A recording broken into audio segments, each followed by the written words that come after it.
Hello everyone, welcome to my YouTube channel my future 10G। आज हम आप सभी के लिए बिहार शिक्षक भर्ती 4.0 इसके लिए साइंस के मोस्ट इंपॉर्टेंट क्वेश्चन लेकर के आए हैं। ये जितने भी क्वेश्चन है टोटल बिहार के किसी न किसी एग्जाम में पूछे गए क्वेश्चन हैं। इसके साथ साथ बीपीएससी TRE 1, TRE 2, TRE 3 और री एग्जाम में भी आए हुए क्वेश्चन इस सीरीज में करवाए जाएंगे, तो आप लोग अंत तक जरूर बने रहिएगा। देखिए बीपीएससी प्रीलिम्स का जो क्वेश्चन है ये आपके TRE में भी पूछा जा रहा है, तो आप लोग बीपीएससी प्रीलिम्स का भी क्वेश्चन अच्छे से करते हुए चलेंगे। इस सीरीज में जो है बीपीएससी प्रीलिम्स का भी क्वेश्चन करवाएंगे। तो अगर आप लोग इस चैनल पर पहली बार आए हो तो चैनल को सब्सक्राइब करके बेल आइकन को प्रेस कर लीजिए, क्योंकि यहाँ पे केवल बिहार शिक्षक भर्ती की ही तैयारी करवाई जा रही है। अगर आप लोग बिहार शिक्षक भर्ती की तैयारी कर रहे हो तो आप लोग चैनल को सब्सक्राइब करके बेल आइकन को प्रेस जरूर करेंगे। चलिए स्टार्ट करते हैं। देखिए सबसे पहला क्वेश्चन है, देखिए इसमें टोटल जो है 50 क्वेश्चन है। तो यहाँ पे देखिए पहला क्वेश्चन है, मानव शरीर में हाइड्रोक्लोरिक एसिड का श्रावण होता है। बताइए मानव शरीर में हाइड्रोक्लोरिक एसिड का जो है श्रावण ये कहाँ से होता है? मुख से होता है, गुर्दा से होता है, पेट से होता है या फिर लीवर से होता है? तो देखिए मानव शरीर में HCl का जो श्रावण होता है ये होता है पेट के ल्यूमेना में। तो इसका ऑप्शन नंबर जो है थर्ड करेक्ट आंसर हो जाएगा। पेट के ल्यूमेन में जो है हाइड्रोक्लोरिक एसिड का श्रावण होता है, इससे आप लोग याद रखिएगा। चलिए नेक्स्ट क्वेश्चन पे चलते हैं। अगला क्वेश्चन देखिए, निम्नलिखित में से किसे जीव विज्ञान के जनक के रूप में जाना जाता है? तो बताइए निम्नलिखित में से किसे जीव विज्ञान का जनक कहा जाता है? बताइए सुकरात को, दांते को, प्लूटार्क को, अरस्तु को? तो देखिए जीव विज्ञान का पिता जो है ये अरस्तु को कहा जाता है। ऑप्शन नंबर डी जो है करेक्ट आंसर हो जाएगा। अगर पूछेगा कि जीव विज्ञान का पिता किसे कहा जाता है तो अरस्तु, ऑप्शन नंबर डी जो है करेक्ट आंसर हो जाएगा। नेक्स्ट क्वेश्चन है, ऊर्जा का पिरामिड हमेशा होता है। बताइए ऊर्जा का जो पिरामिड होता है ये हमेशा होता है। बताइए सीधा होता है, उल्टा होता है, खड़ा होता है या फिर तिरछा होता है? तो बताइए ऊर्जा का पिरामिड जो होता है ये सदैव किस तरह से होता है? तो देखिए इसका करेक्ट आंसर हो जाएगा ये सदैव जो है सीधा होता है। ऑप्शन नंबर इसका फर्स्ट जो है करेक्ट आंसर हो जाएगा। ऊर्जा का पिरामिड जो होता है सदैव सीधा बनता है। ऑप्शन नंबर फर्स्ट जो है इसका करेक्ट आंसर हो जाएगा। चलिए नेक्स्ट क्वेश्चन पे चलते हैं। अगला क्वेश्चन देखिए अगला क्वेश्चन है, भारतीय कमल का वैज्ञानिक नाम क्या है? बताइए भारतीय कमल का वैज्ञानिक नाम क्या है? तो देखिए भारतीय कमल का वैज्ञानिक नाम जो है नेलुम्बो न्यूसिफेरा है। ऑप्शन नंबर थर्ड जो है करेक्ट आंसर हो जाएगा। भारतीय कमल का वैज्ञानिक नाम जो है नेलुम्बो न्यूसिफेरा, ऑप्शन नंबर फर्स्ट जो है करेक्ट आंसर हो जाएगा। देखिए इसे अक्सर बोलचाल की भाषा में वाटर लिली भी कहा जाता है, ये भी बात आप लोग याद रखिएगा। इसे वाटर लिली भी कहा जाता है, इसको आप लोग याद रखिएगा। भारत और वियतनाम का राष्ट्रीय फूल पूछेगा तो कौन सा है? कमल है, ये भी आपको याद रखना है कि भारत और वियतनाम दोनों जगह देश का जो है राष्ट्रीय फूल जो है एक कमल है। तो इसका ऑप्शन नंबर फर्स्ट जो है करेक्ट आंसर हो जाएगा। चलिए नेक्स्ट क्वेश्चन पे चलते हैं। अगला क्वेश्चन देखिए, टाइफाइड किसके कारण होता है? बताइए टाइफाइड जो है यह किसके कारण होता है? बताइए दूषित पानी से होता है, संक्रमित सांस से होता है, संक्रमित खांसी से होता है, संक्रमित रक्त से होता है? तो बताइए टाइफाइड जो है यह किसके कारण होता है? तो देखिए टाइफाइड जो होता है यह एक बैक्टीरिया जनित बीमारी है और बैक्टीरिया का नाम पूछेगा तो साल्मोनेला टाइफी है, ये भी बात आप लोग याद रखिएगा। और ये जो होता है दूषित भोजन और दूषित पानी से होता है, तो इसका ऑप्शन नंबर फर्स्ट जो है करेक्ट आंसर हो जाएगा। अगर बात किया जाए हैजा, पेचिस, टाइफाइड, पोलियो और डायरिया, ये सब जो है दूषित जल और दूषित भोजन से होने वाली बीमारी है, इसे आप लोग को याद रखना है। देखिए इसके लक्षण जो होते हैं, इसमें तेज बुखार हो जाता है, दस्त और उल्टी हो सकती है, तो ये भी आप लोग याद रखिएगा। जब टाइफाइड होता है तो तेज बुखार, दस्त और उल्टी होने की संभावना होती है, इसको भी आपको याद रखना है। चलिए नेक्स्ट क्वेश्चन पे चलते हैं। अगला क्वेश्चन देखिए अगला क्वेश्चन है, गोल्डन राइस खाने से निम्नलिखित में से कौन सा ठीक हो सकता है? तो बताइए गोल्डन राइस खाने से कौन सा रोग जो है ठीक हो सकता है? बताइए शुष्का छींक है, दीर्घ दृष्टि है, स्क्लेरोसिस है या फिर एनीमिया है? तो देखिए गोल्डन राइस जो होता है इसे खाने से शुष्का छिकाप जो होता है ऑप्शन नंबर ये ठीक हो जाता है, और इसी को जो है जीरोप्थेलेमिया नामक रोग कहते हैं, ये भी आपको पता होना चाहिए। शुष्का छिपाक को ही जीरोप्थेलेमिया भी कहा जाता है। आपके एग्जाम में पूछ लेगा कि शुष्का छिपाक का अन्य नाम क्या है? तो जीरोथैलेमिया है। इसे भी आप लोगों को याद रखना है। और ये विटामिन ए की कमी से होने वाला रोग है, इसको भी आप लोग याद रखिएगा। देखिए गोल्डन राइस को जो है इसे सुनहरा चावल भी कहते हैं, ये आप लोग याद रखिएगा। चलिए नेक्स्ट क्वेश्चन पे चलते हैं। अगला क्वेश्चन देखिए, लाल सिंधी किसकी एक विख्यात नस्ल है? बताइए लाल सिंधी जो है यह किसकी एक विख्यात नस्ल है? बताइए गाय की है, बकरी की है, भेड़ की है या फिर भैंस की है? तो देखिए लाल सिंधी जो होती है एक गाय की एक नस्ल होती है। ऑप्शन नंबर फर्स्ट जो है करेक्ट आंसर हो जाएगा। इसके साथ साथ देखिए गाय की नस्ल होता है मलीर होता है और लाल कराची होता है और सिंधी होता है। तो अगर एग्जाम में देगा मलीर, लाल कराची, सिंधी, ये किसकी नस्ल है? तो ये भी गाय की नस्ल है, इसको भी आपको याद रखना है। चलिए नेक्स्ट क्वेश्चन पे चलते हैं। अगला क्वेश्चन देखिए माइक्रोबियल हमले के एक प्रतिरोधी रहे एक्सोबायोटिक्स को कहा जाता है। बताइए माइक्रोबियल हमले के लिए प्रतिरोधी रहे एक्सोबायोटिक्स को कहा जाता है। बताइए बायोडिग्रेडेबल कहा जाता है, परसिस्टेंट कहा जाता है, रिकैलसिस्टेंट कहा जाता है, उपयुक्त सभी। तो बताइए इसका करेक्ट आंसर क्या हो जाएगा? तो देखिए इसका करेक्ट आंसर है रिकैलसिस्टेंट। ऑप्शन नंबर थर्ड जो है करेक्ट आंसर हो जाएगा। चलिए नेक्स्ट क्वेश्चन पे चलते हैं। अगला क्वेश्चन देखिए अगला क्वेश्चन है रियो शिखर सम्मेलन किसके साथ जुड़ा हुआ है? बताइए रियो शिखर सम्मेलन जो है यह किसके साथ जुड़ा हुआ है? बताइए जैव विविधता पर कन्वेंशन है, ग्रीन हाउस गैस से, ओजोन की कमी या फिर वेटलैंड? तो बताइए रियो शिखर सम्मेलन जो है यह किसके साथ जुड़ा है? तो देखिए रियो शिखर सम्मेलन जो है ये जैव विविधता पर कन्वेंशन था। ऑप्शन नंबर फर्स्ट जो है करेक्ट आंसर हो जाएगा। देखिए पर्यावरण और विकास पर संयुक्त राष्ट्र सम्मेलन हुआ था 1992 ईस्वी में और इसी को रियो डी जनेरियो के नाम से भी जाना जाता है। अगर पूछेगा रियो डी जनेरियो को और किस नाम से जाना जाता है तो इसी को पृथ्वी शिखर सम्मेलन भी कहते हैं, ये भी बात आप लोग याद रखिएगा। अगर पूछेगा कि पृथ्वी शिखर सम्मेलन जो है एक कब हुआ था तो ये 5 जून 1992 को हुआ था। कब हुआ था? 5 जून 1992 को पृथ्वी शिखर सम्मेलन हुआ था, ये भी बात आप लोग याद रखिएगा। और ये लागू हुआ था 29 दिसंबर 1993 को। कब लागू हुआ था? 29 दिसंबर 1993 को लागू हुआ था, ये भी आप लोगों को याद रखना है। अगर पूछेगा कि ग्रीन हाउस गैस में मुख्यतः कौन सी गैस होती है तो कार्बन डाइऑक्साइड, ये आप लोग याद रखिएगा। बताइए ओजोन दिवस कब मनाया जाता है? बताइए ओजोन दिवस जो है कब मनाया जाता है तो 16 सितंबर को मनाया जाता है, आपको ये भी याद रखना है। चलिए नेक्स्ट क्वेश्चन पे चलते हैं। अगला क्वेश्चन देखिए पादप जीवन में होने वाली निम्नलिखित घटनाओं के लिए कौन सा सही क्रम है? बताइए पादप जीवन में होने वाली निम्नलिखित घटनाओं के लिए कौन सा सही क्रम है? बताइए इसमें से अरेंज करना है। देखिए ऑप्शन दिया है फलन है, पुष्पन है, बीज अंकुरण है, बीजों का प्रकीर्णन है, अंकुर या फिर कायिक वृद्धि।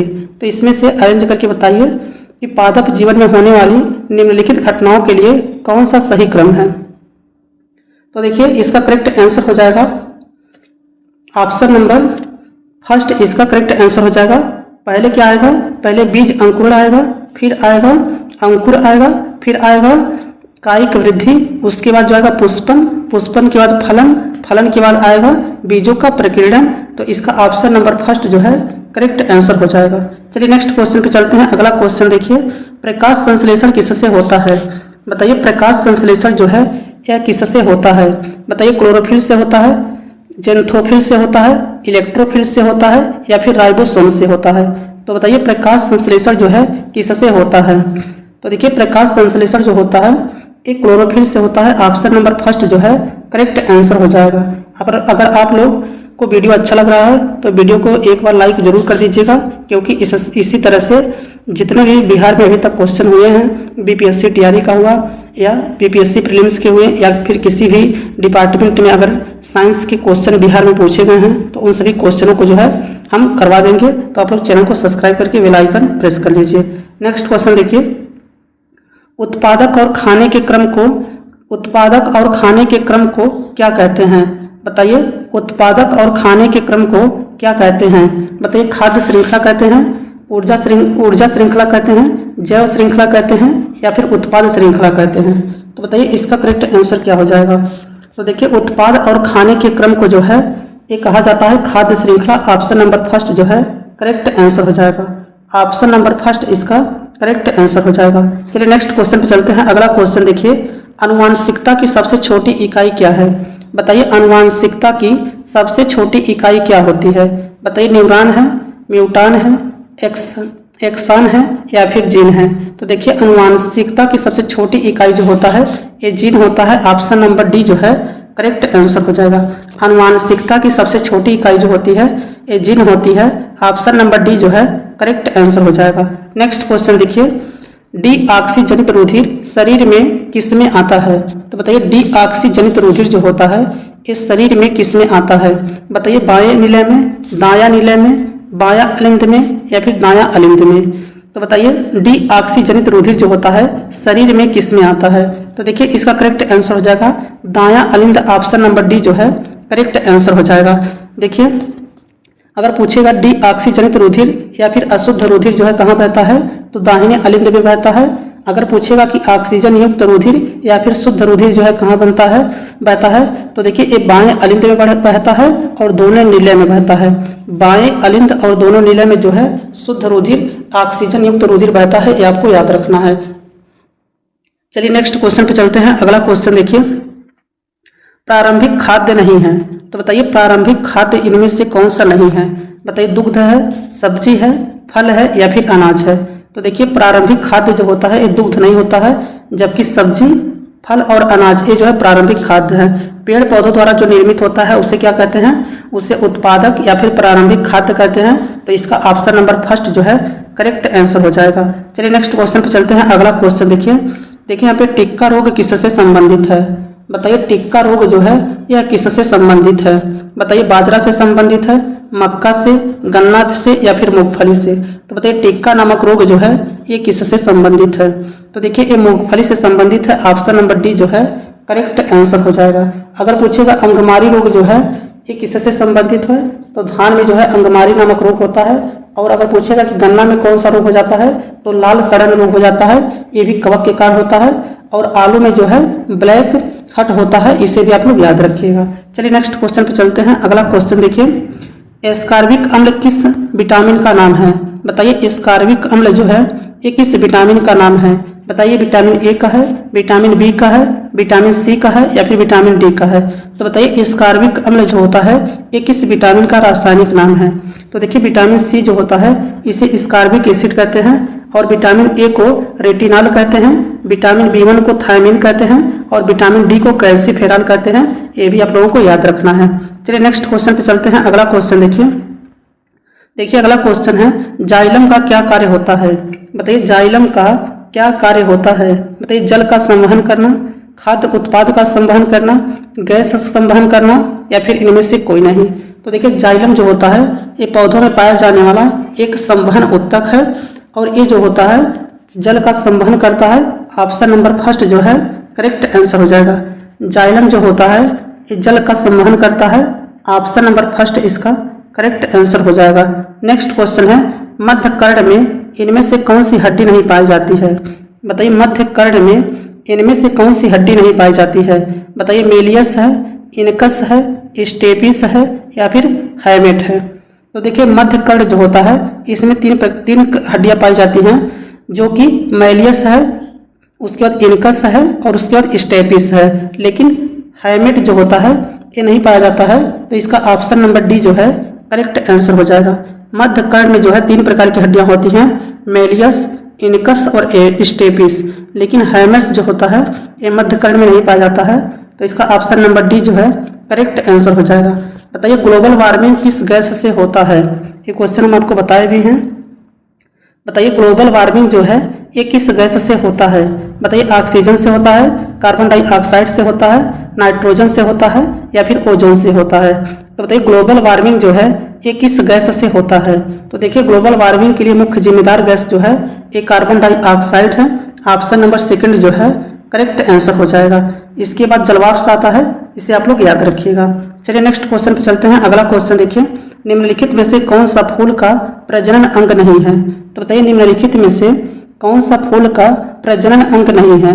वर्तिकाग्र, वर्तिका, परागकोश, बाह्यदल। तो बताना है इसमें से कौन सा फूल का प्रजनन अंग नहीं है। तो देखिए बाह्यदल जो होता है ये फूल का प्रजनन अंग नहीं होता है। ये जो होता है ये रक्षा करता है फूलों का। तो इसका ऑप्शन नंबर डी जो है करेक्ट आंसर हो जाएगा।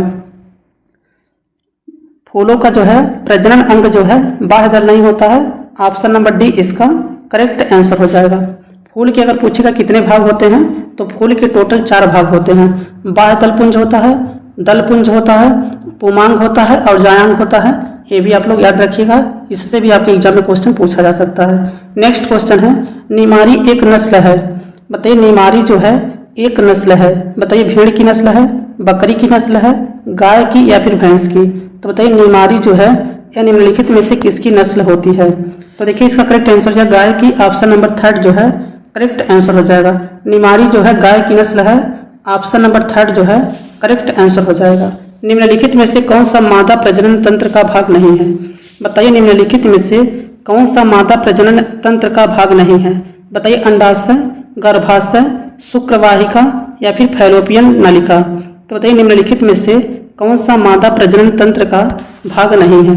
तो देखिए इसका करेक्ट आंसर हो जाएगा शुक्रवाहिका जो होता है ये मादा प्रजनन तंत्र का भाग नहीं होता है। ऑप्शन नंबर 3 जो है इसका करेक्ट आंसर हो जाएगा। ऑप्शन नंबर 3 शुक्रवाहिका जो होता है ये मादा प्रजनन तंत्र का भाग नहीं है, जबकि अंडाशय, गर्भाशय और फैलोपियन नलिका ये सब मादा प्रजनन तंत्र के भाग हैं। तो इसका ऑप्शन नंबर 3 जो है करेक्ट आंसर हो जाएगा। नेक्स्ट क्वेश्चन है, आहार नली की सबसे बाहरी परत कहलाती है। बताइए आहार नली की सबसे बाहरी परत को क्या कहते हैं। बताइए सीरोसा कहते हैं, मस्कुलरिसा कहते हैं, म्यूकोसा कहते हैं या फिर ल्यूमेन कहते हैं। तो बताइए आहार नली की सबसे बाहरी परत को क्या कहा जाता है। तो देखिए आहार नली की सबसे बाहरी परत जो होती है इसे सीरोसा कहते हैं। ऑप्शन नंबर 1 जो है करेक्ट आंसर हो जाएगा। आहार नाल जो है 4 परतों से बना होता है, इसे भी आप लोग याद रखिएगा। आहार नाल जो है 4 परतों से बना होता है, इसको भी आपको याद रखना है। चलिए नेक्स्ट क्वेश्चन पे चलते हैं। अगला क्वेश्चन देखिए, मानव के शरीर की सबसे बड़ी धमनी ऑक्सीजन रहित रक्त को ले जाती है। बताइए मानव के शरीर की कौन सी धमनी है जो ऑक्सीजन रहित रक्त को ले जाती है। बताइए वृक्क धमनी है, उदरी धमनी है, महाधमनी है, फुफ्फुस धमनी है या फिर वंश धमनी है। तो बताइए इसका करेक्ट आंसर क्या हो जाएगा। तो देखिए फुफ्फुस धमनी जो होती है ये जो होता है ऑक्सीजन रहित मतलब जिसमें ऑक्सीजन न हो उसको ले जाती है। तो इसका ऑप्शन नंबर जो है 3 करेक्ट आंसर हो जाएगा। मानव के शरीर में की जो फुफ्फुस धमनी होती है ये ऑक्सीजन रहित रक्त को प्रवाह करती है। ऑप्शन नंबर 3 जो है करेक्ट आंसर हो जाएगा। नेक्स्ट क्वेश्चन है, निम्नलिखित में से कौन मीन वर्ग से संबंधित है। बताइए निम्नलिखित में से कौन मीन वर्ग से संबंधित है। बताइए तारा मछली है, सिल्वर मछली है, शार्क या फिर व्हेल है। तो बताइए निम्नलिखित में से कौन मीन वर्ग से संबंधित है। तो देखिए इसका करेक्ट आंसर हो जाएगा शार्क जो होता है, शार्क जो है ये मीन वर्ग से संबंधित है। ऑप्शन नंबर 3 जो है करेक्ट आंसर हो जाएगा। तारा मछली, सिल्वर मछली, व्हेल ये सब जो है मीन वर्ग से संबंधित नहीं होती हैं, इन्हें मछली नहीं कहा जाता है, जबकि शार्क जो है ये मीन मछली के वर्ग में आती है। तो ऑप्शन नंबर 3 जो है इसका करेक्ट आंसर हो जाएगा। नेक्स्ट क्वेश्चन है, मनुष्य के शरीर के किस अंग ग्रंथि से वृद्धि हार्मोन स्रावित होता है। तो बताइए वृद्धि हार्मोन जो है ये कहाँ से स्रावित होता है। बताइए पीयूष ग्रंथि से, थायराइड ग्रंथि से, वृषण से या फिर अंडाशय से। तो बताइए वृद्धि हार्मोन का जो है श्रावण कहाँ से होता है। तो देखिए इसका करेक्ट आंसर हो जाएगा वृद्धि हार्मोन जो होता है ये स्रावित होता है पीयूष ग्रंथि से। ऑप्शन नंबर 1 जो है करेक्ट आंसर हो जाएगा। वृद्धि हार्मोन जो है पीयूष ग्रंथि से स्रावित होता है, तो इसका ऑप्शन नंबर 1 जो है करेक्ट आंसर हो जाएगा। नेक्स्ट क्वेश्चन है, निम्नलिखित में से कौन एक दिशात्मक खाद्य श्रृंखला का प्रतिनिधित्व करता है। बताइए निम्नलिखित में से कौन एक दिशात्मक खाद्य श्रृंखला का प्रतिनिधित्व करता है। बताइए जीवाणु, कीट, घास हिरण, शेर, हिरण, पौधे, बाघ, घास, मेढक, हाक, कीटे। तो बताइए इसमें से कौन एक दिशात्मक खाद्य श्रृंखला का प्रतिनिधित्व करता है। तो देखिए घास को खाएगा हिरण और हिरण को खाएगा शेर, तो यह जो है एक दिशात्मक खाद्य श्रृंखला का प्रतिनिधित्व कर रहा है। तो इसका ऑप्शन नंबर 2 जो है करेक्ट आंसर हो जाएगा। घास, हिरण, शेर जो है ऑप्शन नंबर 2 इसका करेक्ट आंसर हो जाएगा। नेक्स्ट क्वेश्चन है, ऑलिविड रिडले सागरी कछुआ को और किस नाम से जाना जाता है। बताइए ऑलिविड रिडले जो सागरी कछुआ होता है इसे और किस नाम से जाना जाता है। बताइए पैसिफिक रिडले सागरी कछुआ कहते हैं, ग्रीन सागरी कछुआ कहते हैं, केम्स रिडले सागरी कछुआ कहते हैं या फिर हॉक्सबिल सागरी कछुआ कहते हैं। तो बताइए ऑलिविड रिडले को और किस नाम से जाना जाता है? तो देखिए पैसिफिक रिडले सागरी कछुआ के नाम से भी जाना जाता है। ऑप्शन नंबर फर्स्ट जो है करेक्ट आंसर हो जाएगा। देखिए ऑलिविड रिडले कछुआ जो होता है ये भितरकनिका राष्ट्रीय उद्यान में पाया जाता है। ये भी आपके एग्जाम में क्वेश्चन पूछता है, तो इसे आप लोग याद रखिएगा। चलिए नेक्स्ट क्वेश्चन पे चलते हैं। अगला क्वेश्चन देखिए, मानव शरीर में गुब्बारे नुमा संरचनाएं जिन्हें कहा जाता है श्वसन के दौरान गैसीय आदान प्रदान के लिए सतह प्रदान करती हैं। तो बताइए मानव शरीर में गुब्बारे नुमा संरचनाएं जिन्हें कहा जाता है श्वसन के दौरान गैसीय आदान प्रदान के लिए सतह प्रदान करती हैं। बताइए श्वसन नली, साइनस, एल्विओलाइल या फिर धमनियाँ। तो बताइए इसका करेक्ट आंसर क्या हो जाएगा? तो देखिए ऑप्शन नंबर थर्ड इसका करेक्ट आंसर है। चलिए नेक्स्ट क्वेश्चन पे चलते हैं। अगला क्वेश्चन देखिए, ब्रेड मोल्ड्स राइजोपस में जन्म होता है। बताइए ब्रेड मोल्ड राइजोपस में जन्म होता है। बताइए मुकुलन या फिर कलिका रोपण द्वारा, विखंडन द्वारा, बीजाणु गठन द्वारा, लैंगिक प्रजनन द्वारा। तो बताइए ब्रेड मोल्ड जो होता है या फिर राइजोपस जो होते हैं इसमें जन्म जो है किस प्रकार से होता है? तो देखिए इसका करेक्ट आंसर हो जाएगा, इसमें जो है बीजाणु गठन द्वारा जन्म होता है। तो इसका ऑप्शन नंबर थर्ड जो है करेक्ट आंसर हो जाएगा।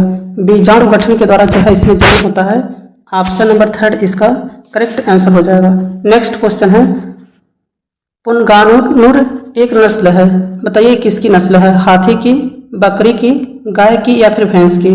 तो बताइए पुनगानुर जो है किसकी नस्ल होती है? तो देखिए इसका करेक्ट आंसर हो जाएगा यह गाय की नस्ल है। ऑप्शन नंबर थर्ड जो है पुनगानुर जो है एक गाय की नस्ल होती है। ऑप्शन नंबर थर्ड जो है करेक्ट आंसर हो जाएगा। चलिए नेक्स्ट क्वेश्चन पे चलते हैं। अगला क्वेश्चन देखिए, यहाँ पे देखिए फिल करना है कि सदस्यों को सामान्यतः हरी शैवाल कहते हैं। बताइए किसके सदस्यों को सामान्यतः हरी शैवाल कहते हैं? बताइए फियोफाइसी को, क्लोरोफाइसी को, रोडोफाइसी को या फिर ब्रायोफाइट्स को? तो बताइए किसके समूह को सामान्यतः हरी शैवाल कहते हैं? तो देखिए इसका करेक्ट आंसर हो जाएगा क्लोरीफाइसी जो होता है, क्लोरीफाइसी जो होता है इसे हरी शैवाल कहते हैं। ऑप्शन नंबर सेकंड जो है करेक्ट आंसर हो जाएगा। क्लोरोफाइसी के सदस्य को जो है हरी शैवाल कहा जाता है। ऑप्शन नंबर सेकंड इसका करेक्ट आंसर हो जाएगा। नेक्स्ट क्वेश्चन है, निम्नलिखित में से कौन सा विकल्प समरूप अंगों का उदाहरण नहीं है? बताइए निम्नलिखित में से कौन सा विकल्प है जो समरूप अंगों का उदाहरण नहीं है? बताइए चमगादड़ के पंख, पक्षी के पंख, कीड़े की पंख या फिर बंदर के हाथ? तो बताइए समरूप अंग का उदाहरण जो है इनमें से कौन सा नहीं है? तो देखिए समरूप अंग का उदाहरण जो होता है ये बंदर के हाथ नहीं होते हैं, जबकि कीड़े की पंख, पक्षी के पंख और चमगादड़ के पंख ये सभी जो हैं समरूप अंग के उदाहरण हैं। इसे आप लोग याद रखिएगा। चलिए नेक्स्ट क्वेश्चन पे चलते हैं। अगला क्वेश्चन देखिए, ग्रीन पीस डेटा के अनुसार निम्नलिखित में से कौन सा देश सबसे ज्यादा सल्फर डाइऑक्साइड का उत्सर्जन करता है? बताइए ग्रीन पीस डेटा के अनुसार निम्नलिखित में से कौन सा देश है जो सबसे ज्यादा सल्फर डाइऑक्साइड का उत्सर्जन करता है? बताइए रूस है, संयुक्त राज्य अमेरिका है, भारत है या फिर चीन है? तो बताइए सल्फर डाइऑक्साइड का उत्सर्जन करने वाला देश जो है कौन सा है? तो देखिए भारत ऑप्शन नंबर थर्ड इसका करेक्ट आंसर हो जाएगा। चलिए नेक्स्ट क्वेश्चन पे चलते हैं। अगला क्वेश्चन देखिए, निम्नलिखित में से कौन सा एक आनुवांशिक रोग नहीं है? बताइए निम्नलिखित में से कौन सा एक आनुवांशिक रोग नहीं है? बताइए हीमोफीलिया है, वर्णांधता है, थैलेसेमिया है या फिर रतौंधी है? तो इसमें से बताना है कौन सा एक आनुवांशिक रोग नहीं है। तो देखिए वर्णांधता और हीमोफीलिया और रतौंधी ये सभी जो हैं वर्णांधता रोग हैं, लेकिन थैलेसेमिया जो होता है ये वंशानुगत रोग नहीं है। तो इसका ऑप्शन नंबर थर्ड जो है करेक्ट आंसर हो जाएगा। हीमोफीलिया जो है एक वंशानुगत रक्त श्रावण रोग है, ये भी आप लोग याद रखिएगा। चलिए नेक्स्ट क्वेश्चन पे चलते हैं। अगला क्वेश्चन देखिए अगला क्वेश्चन है, एड्स का कारण है। बताइए एड्स जो है किसके कारण होता है? बताइए विषाणु के कारण, कवक के कारण, जीवाणु के कारण या फिर प्रोटोजोआ के कारण? तो देखिए एड्स जो होता है ये वायरस या फिर विषाणु के कारण होने वाला रोग है। ऑप्शन नंबर फर्स्ट इसका करेक्ट आंसर हो जाएगा। एड्स, पोलियो, इन्फ्लुएंजा, चेचक, खसरा, रेबीज, हर्पीज ये सब जो होते हैं एड्स के कारण होने वाले रोग होते हैं। तो इसका ऑप्शन नंबर फर्स्ट जो है करेक्ट आंसर हो जाएगा। जीवाणु जनित रोग कौन कौन सा होता है?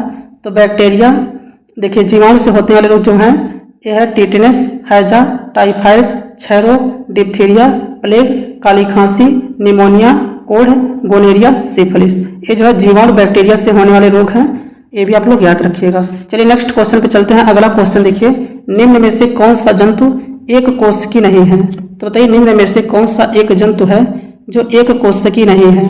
बताइए अमीबा है, हाइड्रा है, प्लाज्मोडियम है या फिर लिस्मानिया है?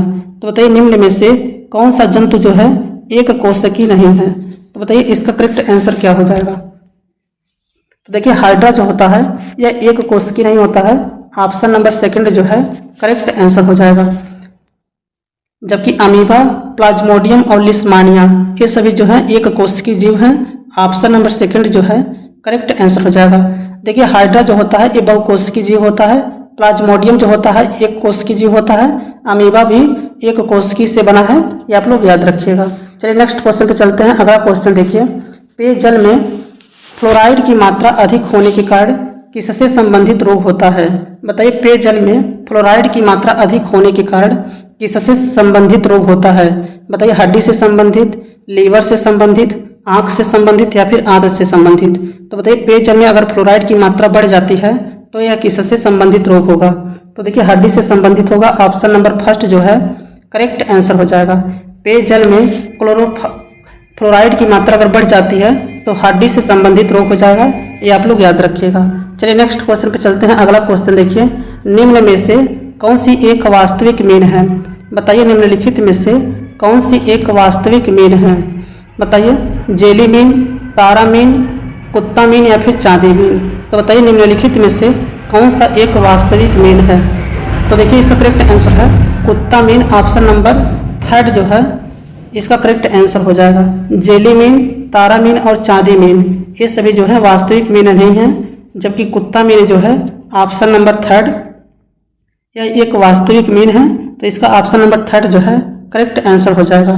नेक्स्ट क्वेश्चन है, निम्नलिखित में से कौन सा रोग जल प्रदूषण से होता है? तो बताइए निम्नलिखित में से कौन सा रोग है जो जल प्रदूषण से होता है? बताइए सिलिकोसिस है, अस्थमा है, त्वचा कैंसर है या फिर दस्त है? तो बताइए जल प्रदूषण से होने वाला रोग जो है निम्नलिखित में से कौन सा है? बताइए जल प्रदूषण से होने वाला रोग जो है निम्नलिखित में से कौन सा है? तो देखिए दस्त, ऑप्शन नंबर डी जो है ये जल प्रदूषण से होने वाला रोग है। ऑप्शन नंबर डी जो है इसका करेक्ट आंसर हो जाएगा। देखिए त्वचा कैंसर जो होता है ये हानिकारक किरणों के कारण होता है, ये भी आप लोग याद रखिएगा। चलिए नेक्स्ट क्वेश्चन पे चलते हैं। अगला क्वेश्चन देखिए अगला क्वेश्चन है, निम्नलिखित में से कौन सा विटामिन सी का प्रचुर स्रोत है? बताइए निम्नलिखित में से कौन सा विटामिन सी का प्रचुर स्रोत होता है? बताइए सेब है, केला है, संतरा है या फिर पपीता है? तो बताइए विटामिन सी का प्रचुर स्रोत जो है निम्नलिखित में से कौन सा है? तो देखिए विटामिन सी का प्रचुर स्रोत जो होता है ये संतरा होता है, लेकिन अगर ऑप्शन में आंवला रहे तो आंवला को पहले टिक करिएगा। चलिए नेक्स्ट क्वेश्चन पे चलते हैं। अगला क्वेश्चन देखिए, निम्नलिखित में से कौन सा विटामिन रक्त का थक्का जमाने में महत्वपूर्ण भूमिका निभाता है? तो बताइए निम्नलिखित में से कौन सा विटामिन है जो रक्त का थक्का जमाने में महत्वपूर्ण भूमिका निभाता है? विटामिन ए है, विटामिन डी है, विटामिन ई है या फिर विटामिन के है? लेकिन देखिए यहाँ पे विटामिन की बात करेगा तो विटामिन के होता है, अगर आयन की बात करेगा तो कैल्शियम आयन होता है, इसको भी आप लोग याद रखिएगा। चलिए नेक्स्ट क्वेश्चन पे चलते हैं। अगला क्वेश्चन देखिए, चावल में प्रचुरता है, बताइए स्टार्च की, सेलुलोज की, प्रोटीन की या फिर वसा की? तो बताइए चावल में किसका प्रचुर मात्रा, कौन सा जो है प्रचुर मात्रा में मिलता है? तो देखिए चावल जो होता है इसमें स्टार्च की प्रचुरता होती है। ऑप्शन नंबर फर्स्ट जो है करेक्ट आंसर हो जाएगा। चावल में जो है स्टार्च जो है ज़्यादा मात्रा में मिलता है, इसे आप लोग याद रखिएगा। नेक्स्ट क्वेश्चन है, निम्नलिखित में से किस रोग में रक्त में शर्करा की मात्रा बढ़ जाती है? बताइए निम्नलिखित में से किस रोग में रक्त में शर्करा की मात्रा बढ़ जाती है? बताइए हैजा है, डायबिटीज है, डिप्थीरिया या फिर घेगा है? तो बताइए रक्त में शर्करा की मात्रा जो है किसमें बढ़ जाती है? तो देखिए डायबिटीज, ऑप्शन नंबर सेकंड इसका करेक्ट आंसर हो जाएगा। डायबिटीज रोग में जो है रक्त में शर्करा की मात्रा बढ़ जाती है। ऑप्शन नंबर सेकंड इसका करेक्ट आंसर हो जाएगा। चलिए नेक्स्ट क्वेश्चन पे चलते हैं। अगला क्वेश्चन देखिए, मशरूम एक है, बताइए मशरूम एक शैवाल है या फिर कवक है, जीवाणु है या फिर विषाणु है? तो बताइए मशरूम जो है क्या होता है। तो देखिए मशरूम एक प्रकार का कवक है। ऑप्शन नंबर सेकंड जो है करेक्ट आंसर हो जाएगा। मशरूम जो होता है यह एक प्रकार का कवक होता है, ये भी आप लोग याद रखिएगा। चलिए नेक्स्ट क्वेश्चन पे चलते हैं। अगला क्वेश्चन देखिए, निम्नलिखित में से ताजमहल की सफेदी कम होने का क्या कारण है। बताइए निम्न में से ताजमहल की सफेदी कम होने का क्या कारण है। बताइए ग्लोबल वार्मिंग है, अम्ल वर्षा है, ओजोन रिक्तिका है या फिर वन की कटाई है। तो बताइए ताजमहल की सफेदी कम होने का कारण क्या है। बताइए ग्लोबल वार्मिंग है या फिर अम्ल वर्षा है। तो देखिए इसका करेक्ट आंसर हो जाएगा अम्ल वर्षा के कारण जो है ताजमहल का रंग जो है फीका होता जा रहा है। तो इसका ऑप्शन नंबर सेकंड जो है करेक्ट आंसर हो जाएगा। चलिए नेक्स्ट क्वेश्चन पे चलते हैं। अगला क्वेश्चन देखिए, रुधिर में होते हैं। बताइए रुधिर में होते हैं प्लेटलेट्स पाए जाते हैं, निशल कणिका पाया जाता है, मायोसिन पाया जाता है या फिर कुपकर कोशिकाएं पाई जाती हैं। तो बताइए रुधिर में क्या पाया जाता है। तो देखिए रुधिर जो होता है इसमें प्लेटलेट्स पाया जाता है। ऑप्शन नंबर फर्स्ट जो है करेक्ट आंसर हो जाएगा। रुधिर में जो है प्लेटलेट्स पाया जाता है और प्लेटलेट्स के कारण भी रक्त का थक्का बनने में मदद करता है। ये भी बात आप लोग याद रखिएगा। चलिए नेक्स्ट क्वेश्चन पे चलते हैं। अगला क्वेश्चन देखिए, नेचुरल सिलेक्शन का सिद्धांत किसने प्रतिपादित किया था। बताइए नेचुरल सिलेक्शन का सिद्धांत जो है किसके द्वारा प्रतिपादित किया गया था। बताइए न्यूटन के द्वारा, मेंडल के द्वारा, डार्विन के द्वारा या फिर आइंस्टीन के द्वारा। बताइए नेचुरल सिलेक्शन का सिद्धांत जो है देने वाले कौन थे। बताइए नेचुरल सिलेक्शन का सिद्धांत जो है किसके द्वारा दिया गया था। तो देखिए नेचुरल सिलेक्शन का सिद्धांत या फिर प्राकृतिक चयनवाद का सिद्धांत ये देने वाले डार्विन थे। ऑप्शन नंबर थर्ड जो है करेक्ट आंसर हो जाएगा। चलिए नेक्स्ट क्वेश्चन पे चलते हैं। अगला क्वेश्चन देखिए, नर प्रजनन तंत्र के विषय में कौन सा विकल्प सही है। बताइए नर प्रजनन तंत्र के विषय में कौन सा विकल्प सही है। तो देखिए प्रोस्टेट ग्रंथि, टेस्टोस्टेरोन और शुक्राणु ये जो है नर प्रजनन तंत्र के अंग हैं। तो इसका ऑप्शन नंबर फर्स्ट जो है करेक्ट आंसर हो जाएगा। देखिए प्रोस्टेट ग्रंथि, टेस्टोस्टेरोन, शुक्राणु ये सभी जो है नर प्रजनन तंत्र के अंग हैं। इसे भी आप लोग याद रखिएगा।